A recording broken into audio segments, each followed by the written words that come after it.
How can I cut down on sugar in my diet? Cutting down your consumption of sugar can help protect your health in the long term.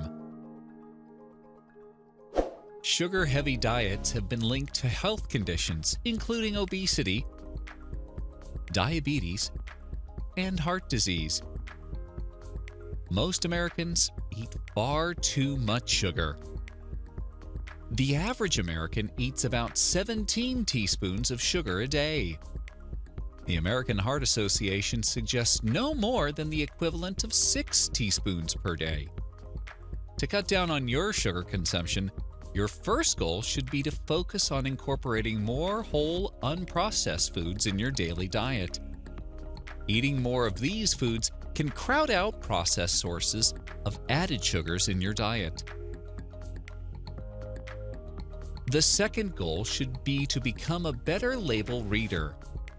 Before you choose a product, scan the label to see if it has added sugars. Try to find products that are low in added sugars whenever possible. There can be a lot of sugar hiding in foods that don't even taste particularly sweet. This includes salad dressings, marinades, and condiments such as barbecue sauce and ketchup.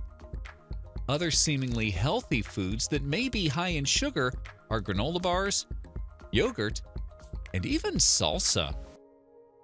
Reducing the amount of sugar you eat can be difficult, but gradual approach makes the process easier. This channel is made to help you know your body better. Don't forget to subscribe and turn on notifications so you won't miss any videos in the future about your body.